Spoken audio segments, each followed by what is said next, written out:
The oldest and strongest human emotion is fear, and the oldest and strongest type of fear is trepidation of the unknown. When we were children, our parents told us that monsters didn't exist, but we were sure that something was lurking under the bed or in the closet. Fear sees, even if our eyes are closed. Welcome to the realm of the arcane. My name is Lon Strickler. Join me as I examine unexplained creatures, strange manifestations, and remarkable realities.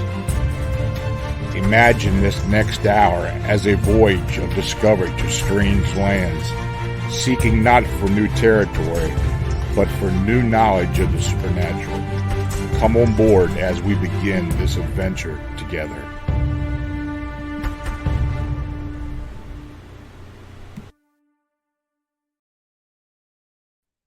Hey folks, good evening and welcome to another episode of Arcane Radio, where we explore the unexplained live on Beyond Explanation. I'm your host, Lon Strickler, coming to you from the anomalous state of Pennsylvania. Now, our guest tonight is from Idaho. She's a Bigfoot writer, author, and because of that, I decided I was going to go ahead and discuss a sighting that was sent to me back in February, and we're going to have the photo of that was given to me on the screen here on YouTube and on Facebook. Now, the information that would accompany this photo was from a guy by the name of CC, and he states, I received a photograph. Now, I received the photograph from the eyewitness CC in Idaho this past February, 2020. Now, CC stated in our telephone conversation that he and his business partner were hunting near Warm Lake in Valley County, Idaho. Now, this was in mid-afternoon in late September 2019. The pair also owned a land stake in the area. Now, as they were taking a break, they heard a screaming sound coming from the ridge ahead of them. CC wasn't sure what the sound was, but his partner thought that it may have been a deer in distress or in its death throes. So as he scanned the ridge in the valley in front of them, they noticed movement along the edge. And as they watched, CC thought that it may have been another hunter. But there was something unusual about the size and the way it was moving. He looked through his binoculars and was shocked by the size of the figure. He took out his cell camera, even though it had a cracked lens, and he snapped off the photograph before the creature moved out of sight. Now, both witnesses stated to me that they believe that this was a Bigfoot with a deer carcass slung over its shoulder. They also noticed its movement that indicated that it also be dragging something behind it. So I took the photograph, sent it to several people in my group as well, and it does seem that this Bigfoot has a deer slung over its shoulder, and maybe also be dragging another deer. So I don't know if it killed two deer or what the deal was, but this was in Idaho. And I hope our guests can see it, so I'll ask her about it while we go through the show. Now, tonight, I welcome Bigfoot author Becky Cook to Arcane Radio. Now, Becky is an award-winning author, columnist, and speaker from Idaho. Becky has been collecting true Bigfoot encounter stories since she was in her teens. Becky Cook has collected these stories from numerous people around the state of Idaho who have actually seen Bigfoot, and shares these eyewitness accounts along with her experience. From this background, Becky Cook has written now 3 books about Bigfoot sightings in Idaho. Bigfoot Lives in Idaho is her first book. It was followed by Bigfoot Still Lives in Idaho, and finally by Bigfoot Lives Forever in Idaho. She grew up in eastern Idaho and now lives near Burley, Idaho with her family. She has published several hundred articles and stories in local, regional, and national publications. So, Becky, thanks for joining me this evening. Thank you for inviting me. So, I mean, have you seen? Hey, did you see the pictures that came up? Yes. What do you think about that? Now, you probably got a picture of a Bigfoot right there. That area where it came from is actually a really an area where they see the Bigfoot quite a bit. Yeah, you know, when I talked to the witness, he seemed to believe that it was, of course, and you know, if he owned part, he did own part of that land there, and he said he had heard about Bigfoot reports at the time he purchased it, and he said he was kind of surprised to see it, but yeah, he did definitely believe that's what it was.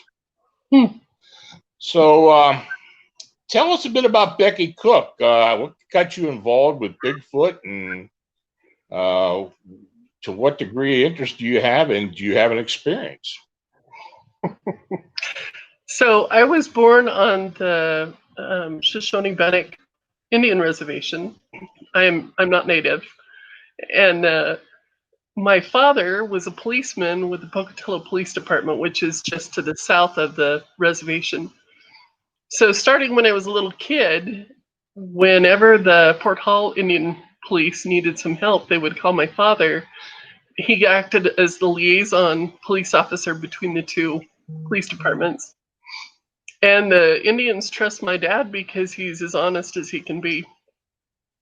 So starting when I was a little kid, I think I was 4, the very first time my dad got called out on a call, on a Bigfoot call. And in this particular instance, this family was living in a single-wide trailer, and this Bigfoot came up and was really angry, was going to shake the house off its foundation. They didn't have a phone. This is the days before cell phones, and it wasn't real common for everybody to have a phone then. So the Bigfoot was trying to shake this house off its foundation.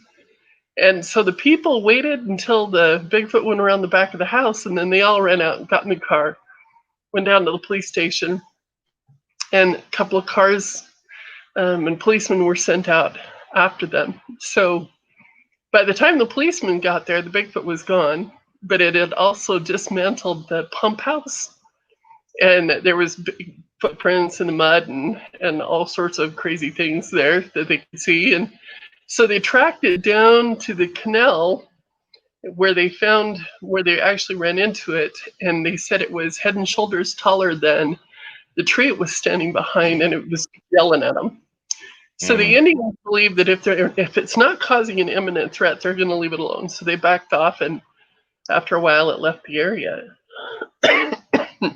So I heard that story when I was 4, and it just happened a couple of days after that. We were on a trip across the reservation, and we went past that house. My dad pointed it out to my mom and said, that's where that Bigfoot had been, and there's that pump house, and it was all in smithereens, you know?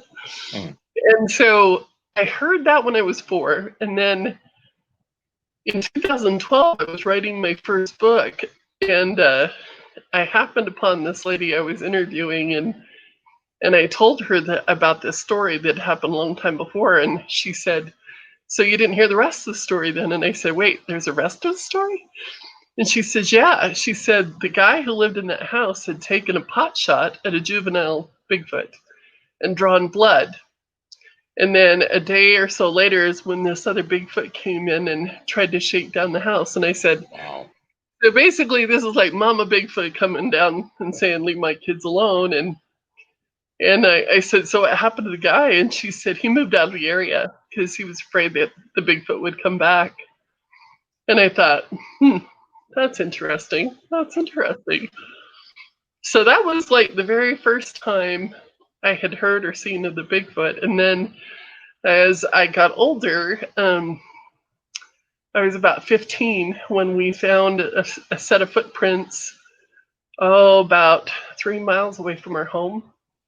And by then we had moved. We lived way out on the lava rock, which is really treacherous going. You don't go out there barefoot because your feet will get ripped up. And our neighbors had called and said, hey, when did you guys come over this way? Because I am 6'6" and I have big feet. And my next younger brother is now 6'8" and his feet are bigger than mine. So she assumed that these footprints that she found were probably ours. And I was thinking, no one goes barefoot out the rocks. You just don't. But I wanted to see these footprints, so we went down to look at them, and sure enough, here's these 2 perfect footprints and a half print, and they were about 17 inches long, which was far longer than mine.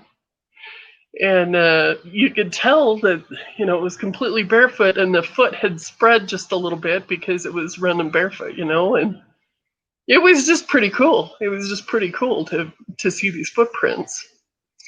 So anyway, so that happened, and then as time went on, I actually saw the first Bigfoot in 2000. Let's see, 2000. We. How much of this story do you want? All of it? Whatever you want to tell me. Okay, in 2000, we'd taken the kids up camping. And when we go camping, we read books. So we'll play in the water and then we read. Mm-hmm. And I'd read that night until my voice was starting to give out about midnight, and I sent the kids to bed. So kids are all settled in for the night, and I'm almost asleep, and I heard something out by the picnic table. And I'm thinking, Becky, you dork. You left your scraps out there. And there's bear, there's moose. That was really stupid. So I unzipped the bottom of the tent and I kind of poked my head out.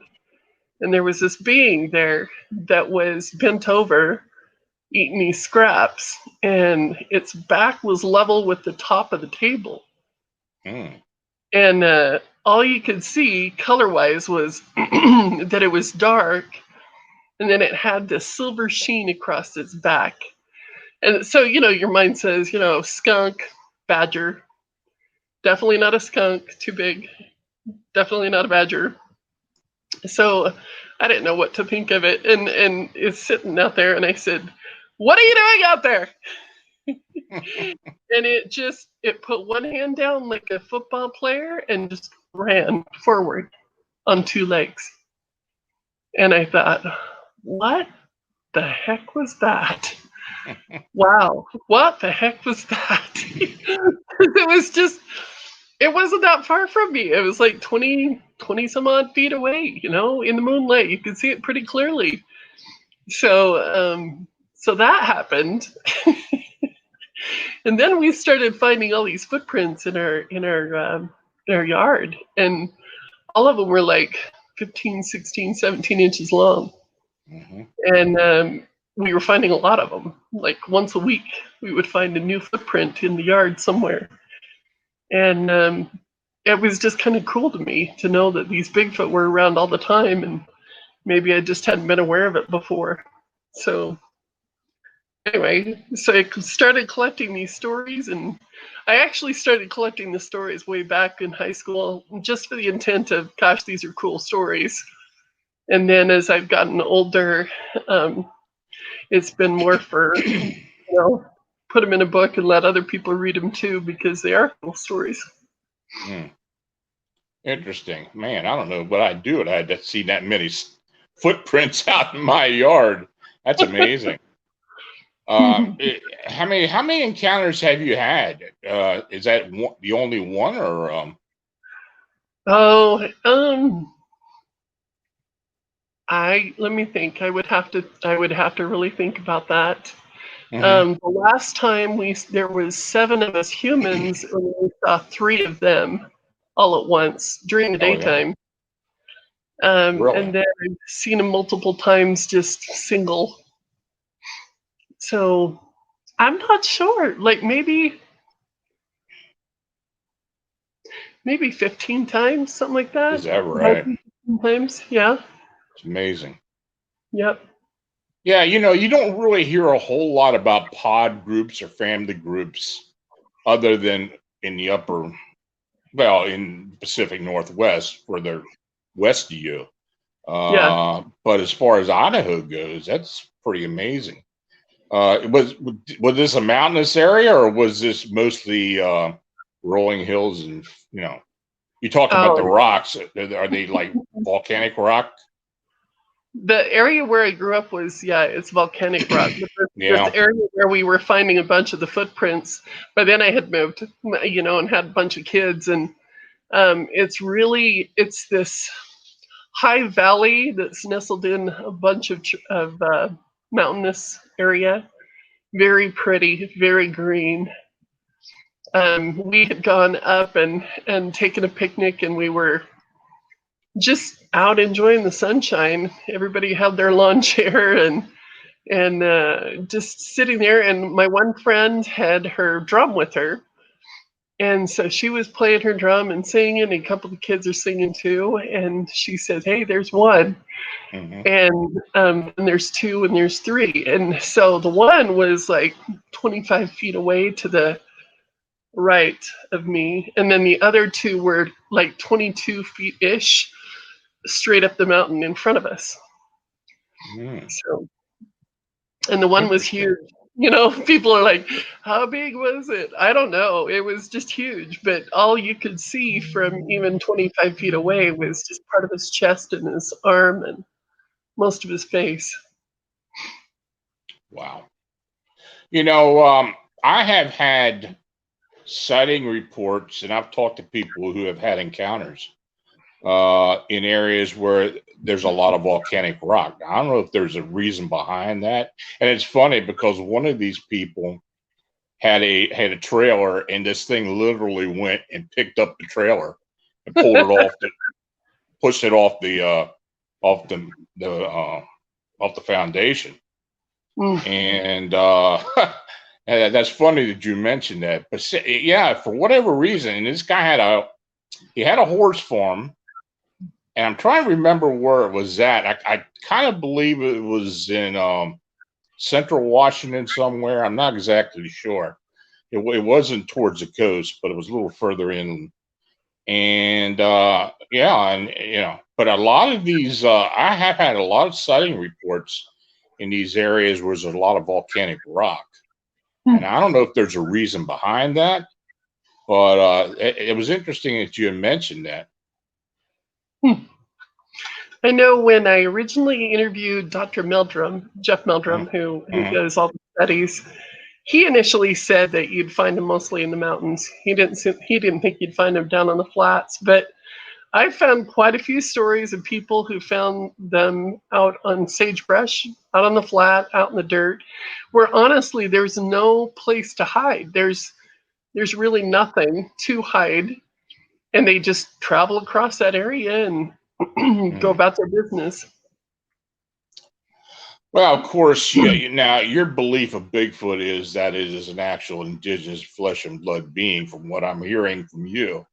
And now you know the arguments for the possibility of it being an interdimensional species, possibly some type of supernatural aspect to it. What are your thoughts on that? Do you think that these creatures do have abilities that people don't? Well, here's the thing. I think that God created all of us, and then He gave us different characteristics. And throughout time, I think that we have lost a lot of the stuff that we came with. I agree. That's my thought on it, because I had this conversation with someone about like ESP. I usually say ESPN. No, ESP. And how the Bigfoot will do the mind speak thing, and people are like, oh, that's just sort of hokey. And I just think, why do you think that's hokey? Because I've been talking to my animals forever, and a lot of the times I can understand them just as clear as they're speaking English. And to me, it's just a matter of focus. Like even with my siblings, I have certain siblings that I can tune into, and I can tell you what's going on in their lives just from a Hmm. distance. I have good friends that do that to me too. Like if I'm really traumatized by something, I have one good friend that'll call me within about 10 minminutes, and how does he know? I have no idea. Hmm.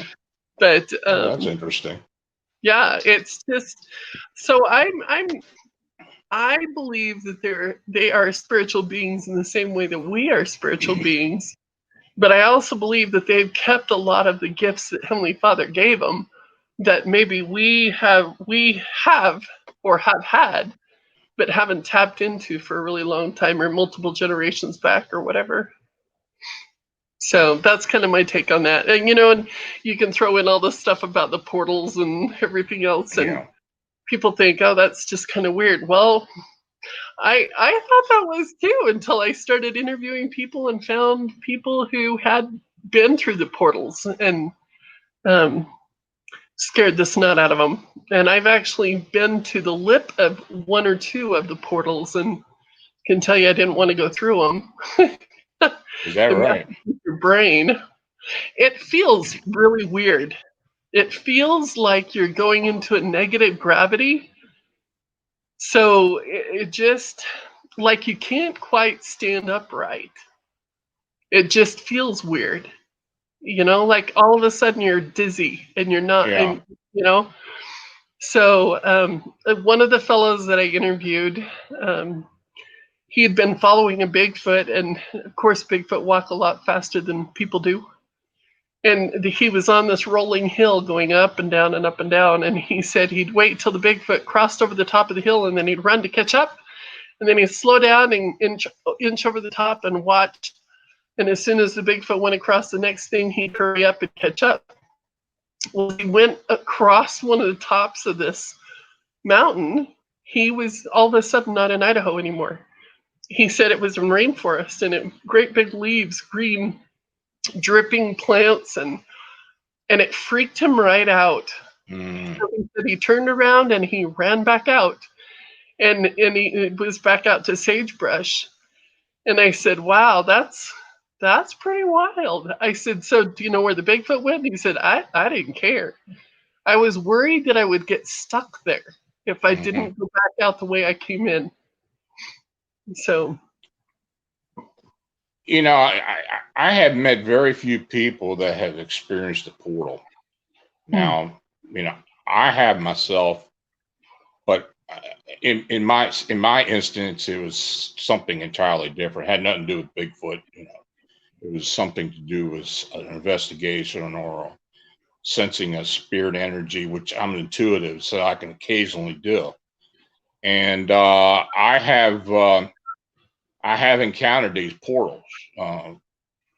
It's usually, to me, it's I can audio audio like I can actually hear a buzzing sound, and like you said, that negative energy, that like a how you describe, I don't know, it just feels like um I don't know, you just, it is a different feeling. I mean, you can yeah, tell that you're getting something. into Yeah. someplace different.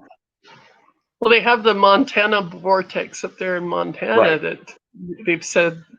I have not been up there, but I've sat next to those guys at conventions and been thrilled. Yeah, that is, and I know the area you're talking about, and it is interesting. I mean, somebody, I guess maybe some of it is optical illusion, but I think maybe the conditions actually produce that effect. But it is strange.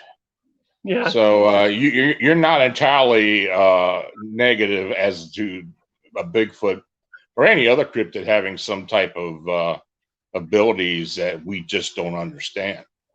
Yeah. That's kind of where I look at it, just because I know people that have had some really amazing gifts, and Hmm. I just feel like that's not something you really mess with, Yeah, yeah. So do you do investigations, or do you collect stories just of Idaho for the majority? I mostly collect stories in Idaho, but I just love to hear stories. So if I hear a Yeah, good story, I usually write it down and I put it in a different file in my computer just because it's interesting. yeah. there's some that just make me laugh because I just think these Bigfoot really have a good sense of humor. And I figure they probably have a huge amount of patience because they put up with some really stupid behavior from humans, without it feeling like they have dismantled something, Yeah, I've heard a lot of strange stories over the years, and you're right. I mean, the way people react to these things and some of the things that they do, it is ridiculous. I mean, you're basically living in their area. Yeah. Yeah. So What, what's that again? Go ahead. No, I was just going to ask you, what is probably the strangest story that you've ever heard, or the one that kind of tickles you more than anything else? I've heard so many. The thing that I'm reminded when you said that about just doing crazy things. I interviewed a guy once who, I swear he had a female Bigfoot who had a big crush on him, and he was dating this gal, and they're out on his pickup truck making out heavy and hot out in the middle of nowhere, and he said. Just then, the back of his pickup gets lifted up about 2 feet and slid over 2 feet and just dropped. And he said, spoils the whole romance, right? I bet. It makes me laugh because he's like, the girl's like, take me home, man. Yeah, absolutely. The funny thing is, another lady told me, I've heard that story multiple times, but she said another gal was telling me this, and she's like 81. And she said when she was 16, 17, she was out with her cousins, and she and her girl cousin were eating snacks and stuff, and the guys were drinking and getting kind of obnoxious and ornery and stuff. And she said, they're just sitting out there in the middle of the night, and somebody picks up the back of the car and lifts it up about 3 feet and then just drops it. And she said, the guys go piling out of the car. There's nothing there. There's nobody there. It's magic. Wow. So, do you actually go out and investigations yourself, or do you go and collect evidence, or other than just hearing stories? I don't really think of myself as a researcher. I love to collect the stories, but one of the things that makes me different than others is that I believe that the Bigfoot live in families. And as I've listened to all of these stories for years and years around me, I can pretty well pinpoint where many of the Bigfoot families live. And what's funny about that is quite often I like to go down to the Bigfoot, to the Indian reservation, and I'll sit and just talk, or just sit and just listen. And I used to have this fella who would tell me some really amazing stories, and he didn't want to tell me a lot of information. He wanted to keep it all hidden, and so he would be telling me this story, and he said, man, that sounds like that's that family up at Bannock Creek. And he's like, who told you that? I just think, well, I listen, sounds like Bannock Creek. And he's like, well, you're right. I just thought that was funny, but that's what I do, is just sit and listen. So anyway, there's certain areas around here that are real hot spots where you hear of a lot of activity, and it's just kind of fun. People will say, well, sure, a lot of your stories are all from the same areas, and I think, well, I know the hot spots in my area, and it seems like I kind of stumble onto people who've had amazing things happen to them. And then not so much from other sections in Idaho, just because I don't have as many connections up there. Right. Well, I have had a lot of experience with talking to witnesses on reservations. in particular with Navajo Reservation down in New Mexico and Arizona, and some of the experiences had with the furry ones, or what they call them. And for the most part, they really do not want to be too specific as to the locations and some of the stuff. Though I have, with other people, I have talked to them. Now, I've never been out there, but with other researchers and investigators. But some of the stories are just unbelievable. I mean, the encounters and some of the antics that these things do. I had I don't know if you know who J.C. Johnson was. He passed not too many years ago, but he used to do a lot of research and lived down in the Four Corners area. And he used to talk about being in the Yakushka Mountains area and Chakushka Mountains, I'm sorry.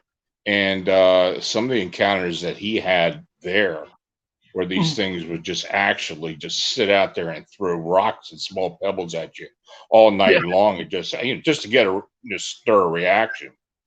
I mean, if Bigfoot could sit there and laugh, like, I bet they would. I mean, I bet they're sitting there just laughing their asses off at these guys.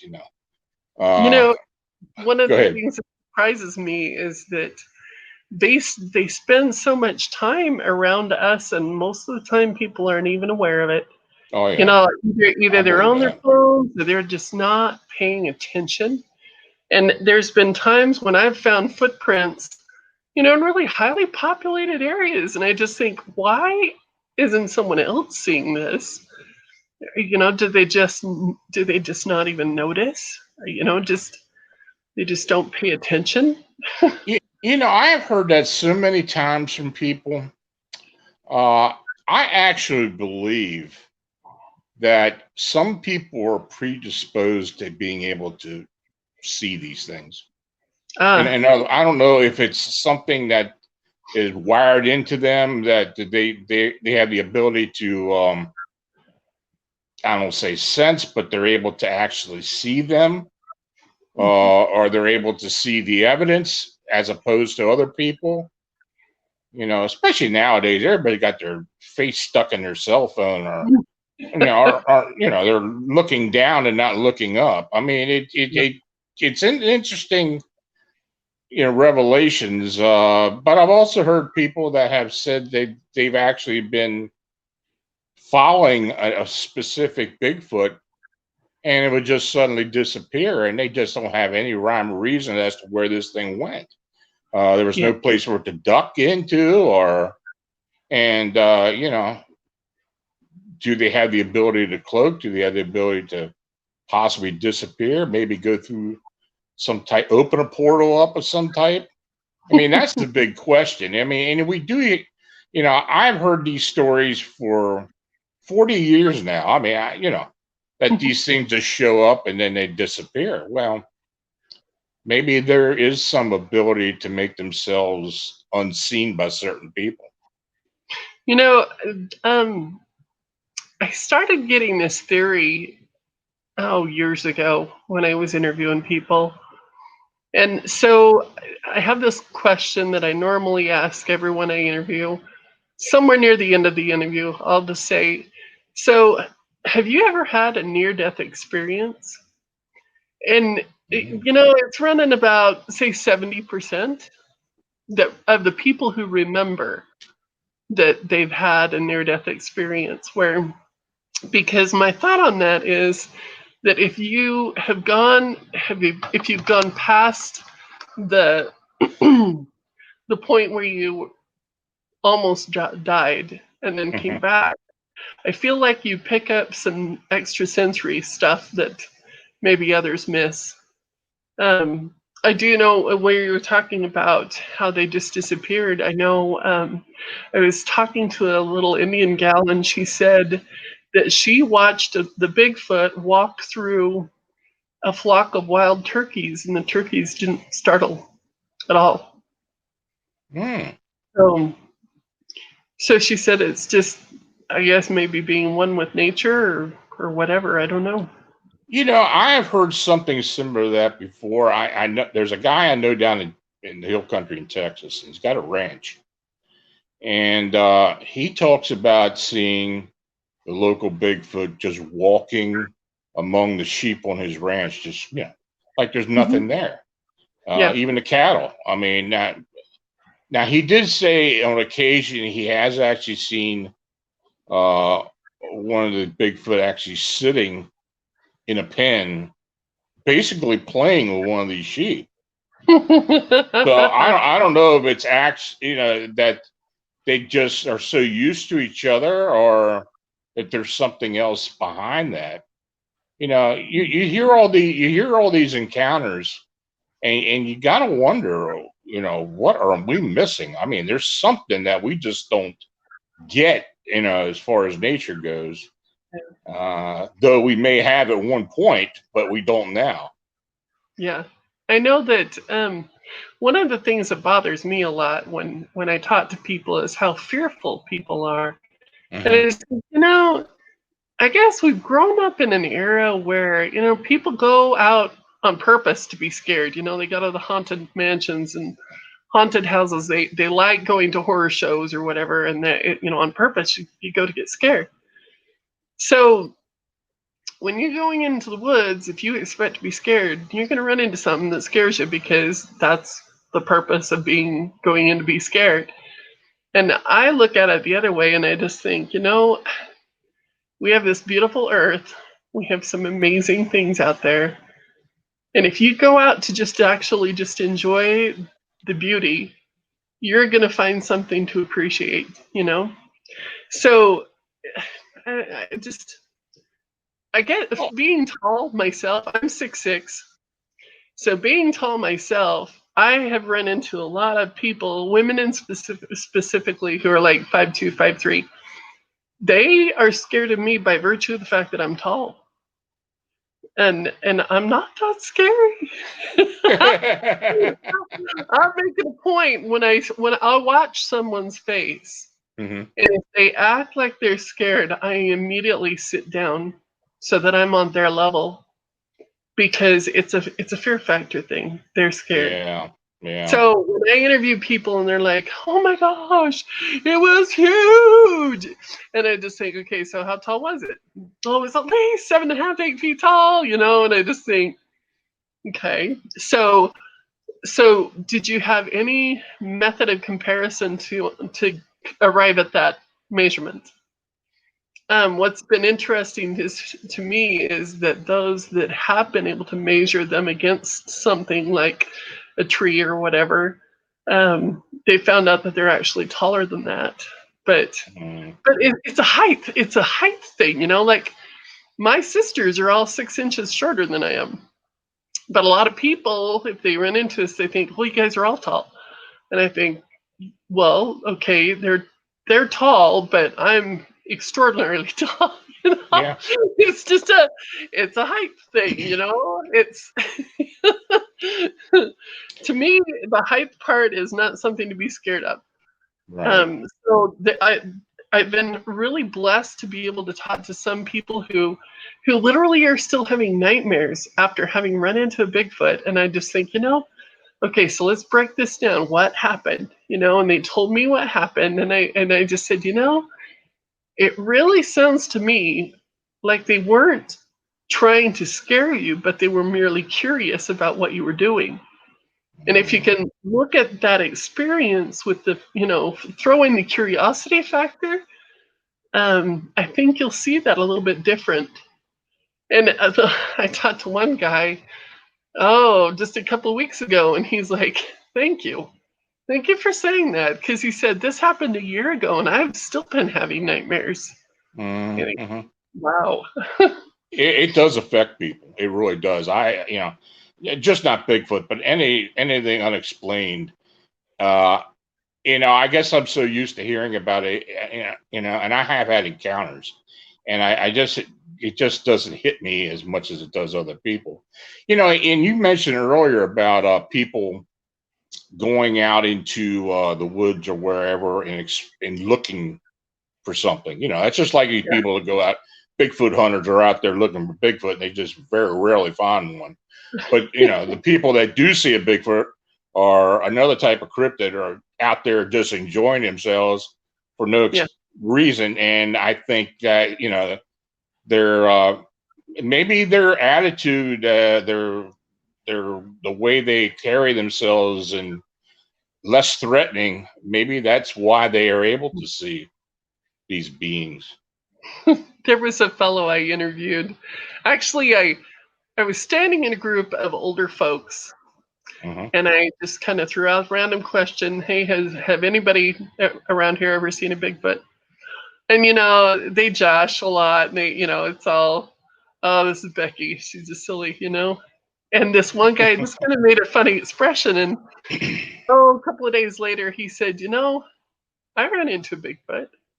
And I said, really? Where? He said, just around the corner from here, in the middle of the town. And I said, so how did that happen? And he said, well, we had this great big snowstorm.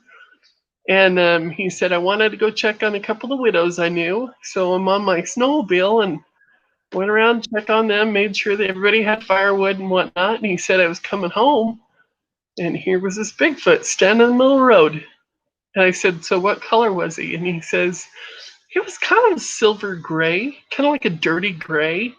You could see him just as clear as can be, And I said, so what'd he do? And he said, he just kind of looked at me, and I looked at him. And then he kept walking across the road, and I thought, they do exist. Wow.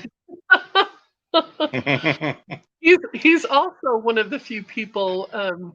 One of the other common questions I get is, what do they do if they're dead? How come we've never found the body? And the Indians that I've asked about that, they'll say that they either bury them in water and they'll put like heavy rocks on their chest and sink the bodies down. They've seen them do that.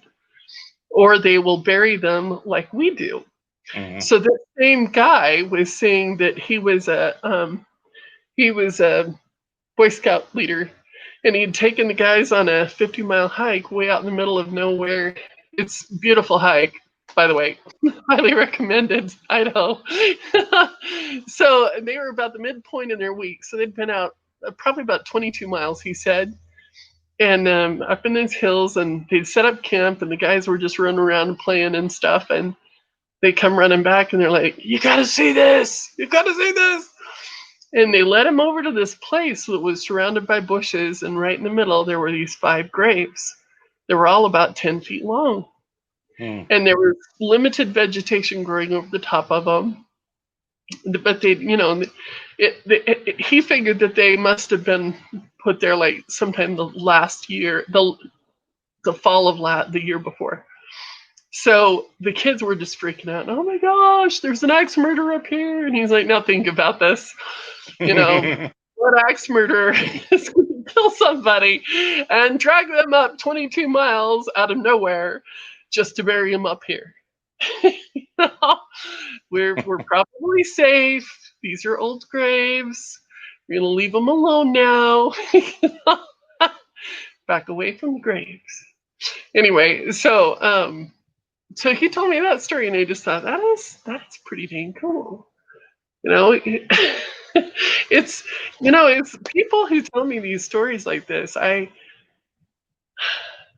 feel so privileged that they trust me with those stories. Yeah. Because there's some, sometimes people will say, I've never told anyone. Because people laugh at you. It's like even with pictures. Somebody will put a picture up and they're like, oh, you can easily tell that's a fake, man. Yeah. Like, really? So have you seen one? Nope. Okay then. So just back off. Have a little bit of just respect for other people who have had different experiences. I have, and I find this hard to believe, but it's true. I have never heard of a water burial possibility.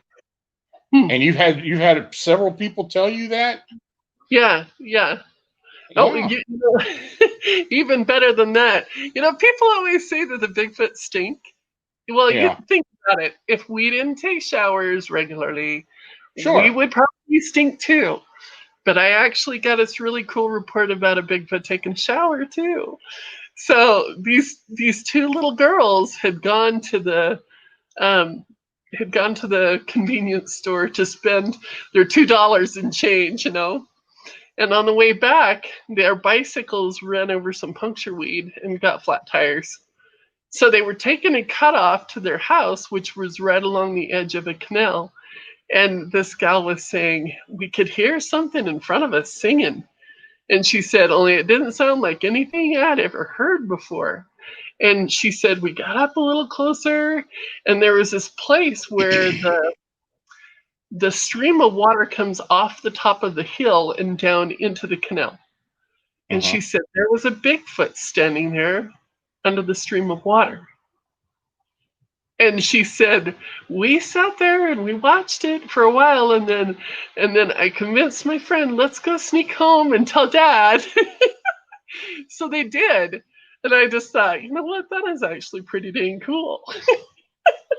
Yeah, I've heard of them actually going into water for something other than grabbing fish or whatever. But I've never heard of one standing under a waterfall or something to take a shower. That's a new one.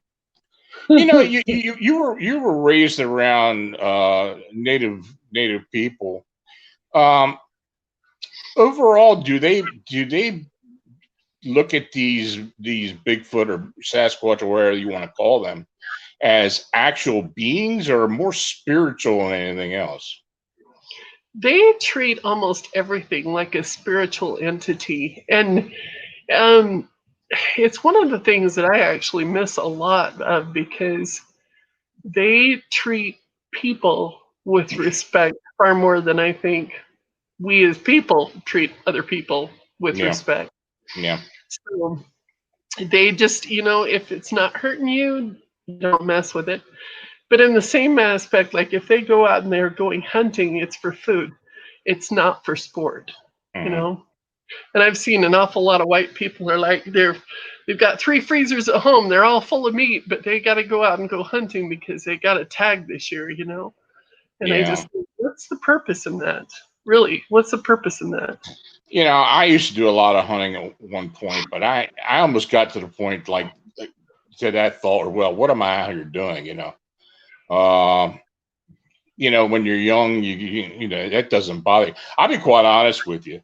Over the past 40 years, and I haven't hunted since back in the early 80s. I don't think I'd go out into some of the places I used to go as before, because when you hear all this stuff and on a regular basis, you're kind of apprehensive about going out in the woods anymore. Uh,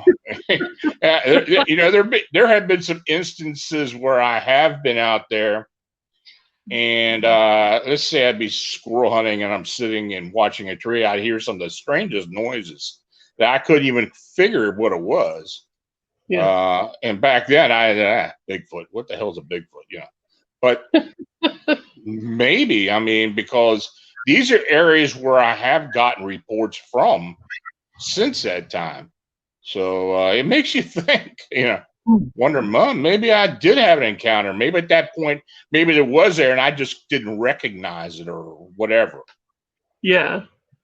I heard this really amazing story, and unfortunately, the fellow it happened to passed away before I got to interview him personally. Hmm. But his hunting partner told me the story, and he said they went out with a group of them, a group of hunters, and he said as they were passing under the shale area, some rocks came down, and one of them bounced off his friend's head and cut him across the temple. And it kind of gave him a headache. He really didn't feel very good after that. And so they were headed out for a couple of days, and he finally convinced his partners. He said, I really don't feel like riding in for a couple of days. Why don't you just leave me here and I'll stay in this cave right here? And then when you come past again, you can pick me up. So they left him there, and he had, food and fire and whatnot. And he what he told his partner was that he was awakened in the middle of the night, and there was this Bigfoot crouched down beside him, and it was wiping his head with what felt like the soot of the fire. Mm-hmm. And he said his head really hurt. So I'm sure that whatever it was doing, it thought it was helping, but he said it was there for some time. And then when he woke the next morning, the headache was gone and the Bigfoot was gone. And I asked his hunting partner, I said, so how truthful do you think he was? And he said, oh, he liked his jokes just as well as everyone else. But he said, when he told you something that serious, he never changed the story. Yeah. And I thought, man, that would be pretty intense, pretty cool. That's a good story.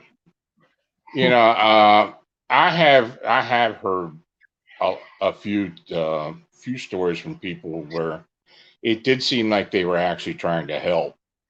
Yeah. There's a gal I talked to out in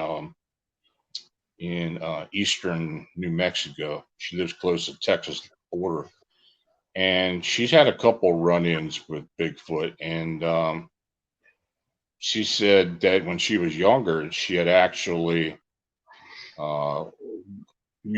she used to play around. There was a school there when she went to school, but during the day she would go and play there at the night. And she said there was an old store that was abandoned that was there, so she figured she'd go exploring. Well, when she walked up there onto the porch, she fell through the porch and she cut her leg. And she's sitting there on the porch. She didn't go the whole way through. She's sitting there on the porch, and she's got this shard stuck in her leg, and and she's crying and she's upset because she can't walk. And she said a couple minutes later, this shadow comes over top of her, and she looks up, and it's this Bigfoot looking at her. This thing bends down, picks her up, and takes her to her home, sits her on the porch, and takes the shard out of her leg, and then just runs off. And I tell you, the way she told it to me, and she was Native American too. She was Navajo, and with the way she told this to me, I knew she was telling me the truth. After all these years, you can tell when somebody's pulling her leg or telling you something. And that's one of the things I watch for when people are telling me stories. You just think, you're just talking for, blowing it out your ear. Yeah. I got to tell you one really cool story kind of along those lines. There was a little lady who lived down the road from where I grew up. I didn't know her. I wish I had. But in their family, they had multiple people who had experienced the Bigfoot. And I was interviewing her granddaughter sometime later. And she said, here's a cool thing. She said, my grandma used to talk to the Bigfoot all the time. And she used to tell us these stories. And at the time, I just thought, it's just grandma talking. And she said, I would give anything if I could just listen to my grandma tell stories again. But she said, when I was younger, grandma lived in this little dugout of a cabin. It really was kind of pathetic. And the outhouse was 20 feet down there and behind the house. And no running water, that type of stuff. Wood stove. Mm-hmm. And the family got fairly prosperous. So the kids built her a house, but she wouldn't live in it. She liked her old house. So they would get together and they would go get her a load of wood and then come back and stack it for her and all that stuff. So it just happened. The family got all together. They went out and got a load of wood. They brought it in. They just dumped it in the middle of the yard. And he said, now, Mom, just leave this here. And we'll come back tomorrow and we'll stack it for you. And they came back the next day and all the wood was stacked. As neat as can be. And he said, Mom, we told you, leave the wood alone. And she said, I didn't stack it. My friends did. And she said some of the things that her grandma would say was like, she said sometimes when the wind was really blowing or when it was really snowy, the Bigfoot would come and they'd clear a path from the back of her house to her outhouse for her. And she said that her grandma had a friend, a Bigfoot friend, that was older also. And she said they would sit in these porch swings and just kind of look out over the valley. And she said, I just remember my grandma saying, that she had a little bit of a hitch in her hip, like she was as old as the grandma was. And the grandma passed away and she's 94. So I just thought that was really kind of cool. Cool story. You mentioned that. It kind of reminds me of my great aunt. She was like that. She lived in a ramshackle little shack with a wood stove, and she was crippled, and she didn't want anybody doing anything for her. She liked for you to come visit her, but she didn't want you doing anything for her. So yeah, I can understand that. That's very interesting. Becky, do you have another book that you're working on, or is there anything else coming up? I'm actually working on kind of a greatest hits. What I did is I went and combined all three of the books I worked on before, and the people that I could go back and re-interview, I just went back to see, have you had any other experiences since the first time I talked to you? And that's been kind of fun. And then I've had, I think, 10 different news stories that I'll be adding to it, and adding in new diagrams and charts showing. That was one of the things people said, well, we want to see a map where this place is. I just think, well, map's not going to be very helpful because the Bigfoot do move around. Yeah. But we are also working on an online Bigfoot convention, and it's going to be just this next week on the 21st. Actually, let me send you over a post on that, and you're welcome to put that up to I will do so that. everybody can see that. Yeah. Yeah, you've got my email address, so yeah, send it over there, and give out your website as well, so the folks can get your books. It's bigfootlives.com. And hang on just a second here. I'll send this over to you. Okay. But bigfootlives.com. And then you can find us on Facebook at Bigfoot Lives. Okay. There we go. That should be. So for this Bigfoot convention, it's, all of the Bigfoot conventions got canceled this year. And it's tell me about it. Sad. It's so sad. So I know a lot of Bigfoot folks love their swag. I mean, Bigfoot t-shirts, Bigfoot cool things, So I work with a fellow named Brandon Tennant. He's SasquatchPrince.com. Okay. And he had everything all geared up to go to Quinault, which was supposed to be this next Saturday. And then Quinault isn't going to happen. So he has all of these really incredible t-shirts. I mean, really incredible t-shirts. And so we're doing this convention, and basically it's just a storytelling thing. I'm getting a bunch of the people that I've interviewed before and interviewing them over the air, but we're going to allow anyone who's listening in to post their own questions. In other words, if there's something that I didn't ask that you really want to know, please ask.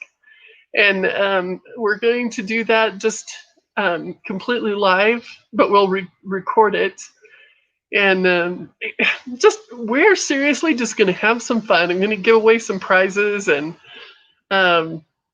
just have some fun. It may not be quite as much fun as a Bigfoot convention in person. We'll do pretty good. Well, I hope it goes well for you. I really do. And, I want to thank you for coming on tonight. I like your perspective. I like your perspective on the phenomena because, of course, you've grown up around it, but you kind of take it for what it is, and I like that attitude. Well, thank you. So, if you ever anything you ever want to talk about or anything, you can contact me directly. Okay. It'd be my privilege to say about it. So, you take Yep. care, and you have a good evening, and I'm sure we'll talk soon. Alrighty. Thank you very much. You take care now. Bye. Now, if you have an unexplained encounter or sighting, feel free to contact me through the Phantoms of Monsters blog site. If you're interested in supporting Phantoms of Monsters and Arcane Radio, you can use the PayPal donation buttons on the blog and newsletter. Our YouTube channel, Beyond Explanation, what many of you are watching right now, it has content being added daily, and all the Arcane Radio shows are archived there. Even some of the real old ones. So, check it out. Make sure you subscribe as well. So, again, I want to thank Becky Cook for joining me this evening. And I want to thank you for listening to the show. Stay healthy. Have a safe and enjoyable weekend. Good night.